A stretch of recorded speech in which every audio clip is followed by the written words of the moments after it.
Pedro Venceslau está com a gente para contar que, depois de tudo que nós vimos, Pedro, bom dia, hein? Bom sábado para você.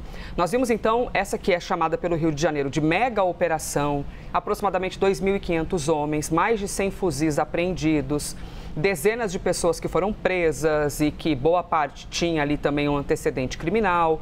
Dos que morreram, também boa parte tinham antecedente criminal. Essa é uma imagem aérea, mostrando inclusive que eles estavam com essas vestimentas de camuflagem e que também é um outro caminho de investigação, porque vai haver ali um inquérito para entender por qual motivo o local da operação também foi, de acordo com o secretário de Segurança Pública, modificado, visto que, por essas imagens, vocês observam que esses homens estavam com roupas e são altamente treinados para ficarem camuflados no meio da mata. E por qual motivo, né, Venceslau? Os corpos, quando expostos nas ruas, eles estavam de bermuda ou de roupa íntima. Então, são vários caminhos por aqui.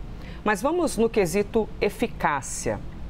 O principal alvo da operação, Venceslau, continua foragido? Bom dia, Elisa. Bom dia a todos. Dia. Olha, eu estava conversando recentemente com um especialista em segurança pública que me explicou o seguinte: em 2010, quando eles fizeram uma mega operação nesses mesmos complexos, eles deixaram uma rota de fuga para os traficantes, aquela imagem que ficou famosa dos traficantes fugindo por uma estrada ali na saída da mata. Por quê? Porque o objetivo naquela circunstância era a ocupação do território, não a eliminação da facção Comando Vermelho. E foi uma operação bem sucedida, instalaram uma UPA, colocaram a bandeira do Brasil, uma imagem que foi conhecidíssima. E aí, então, passou um período em que aquele espaço, aquele território voltou a ser parte do estado do Rio de Janeiro. Não era mais um território armado, um território ocupado pela facção. Nessa operação, nessa mega operação, dessa vez, o objetivo era outro.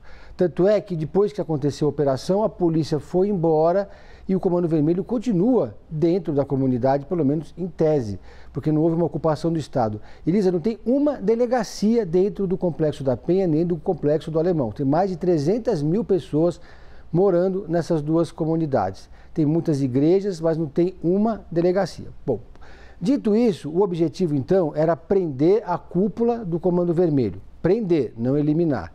Então foram emitidos mais de 100 mandados de prisão. Agora, quando eles começam a apresentar os resultados dessa operação, que o governo vende como muito bem sucedida, não há nenhum integrante da cúpula do Comando Vermelho entre as pessoas que foram presas, nem entre as pessoas que foram mortas. Para começar pela estratégia, eles montaram o que eles chamam de Muro do BOPE, uma estratégia tática que é aparentemente bem sucedida. Eles foram empurrando os faccionados para o meio da mata, aquela mata, e aí quando os faccionados chegaram no que seria a rota de fuga, foram emboscados pelos agentes do BOPE, que eliminaram mais de 100 pessoas, 120 pessoas, que em tese são da facção. Mas fica a impressão, segundo os especialistas com os quais eu conversei, que essas pessoas que morreram, elas são da chamada contenção, são os soldados, são a base do tráfico, não o comando. Então não foi só o Doca que não foi preso, existem outros nomes que são procurados. Edgar Alves Andrade, o Doca, tem 26 mandados de prisão. Há de se explicar como que ele conseguiu escapar de uma operação que foi planejada durante um ano e cujo principal objetivo era prendê-lo. E a grande pergunta é, onde está o Doca? Será que ele está dentro da própria comunidade? Será que ele escapou para outra comunidade? Porque o Comando Vermelho atua em 25 estados. Eles atuam também em outras comunidades próximas. Então pode ser que o Doca, com certeza, ele vai ter um aparato em torno dele, um verdadeiro exército protegendo ele. Tem outro nome, que é Pedro Paulo Guedes, o Pedro Bala, que é o responsável pela logística do Comando Vermelho. Também não foi pego, também é procurado. E Carlos Costa Neves, conhecido como Gardenal, que é o general, digamos assim, o chefe da segurança, que é quem cuida da segurança da cúpula do Comando Vermelho, mas também das principais bases da facção ali dentro da comunidade.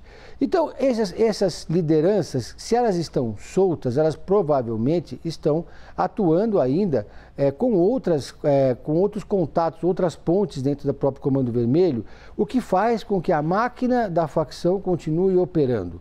E o objetivo era justamente fazer com que isso não acontecesse. O outro objetivo da operação era impedir a expansão do Comando Vermelho, que estava se tornando forte demais na questão da ocupação de território, porque começou a invadir territórios de milícias e também de uma outra facção, que é o Terceiro Comando Puro. Então, desse ponto de vista, sim, a operação foi bem sucedida, porque ela pelo menos interrompeu a expansão do Comando Vermelho. Mas é muito pouco para uma operação que deixou 120 mortos. Agora começam a identificar esses corpos, as pessoas que morreram nessa operação. Muitos têm eram procurados, tinham mandado de prisão, expedidos, mas isso não significa necessariamente você ter um mandado de prisão que a pessoa faz parte do Comando Vermelho.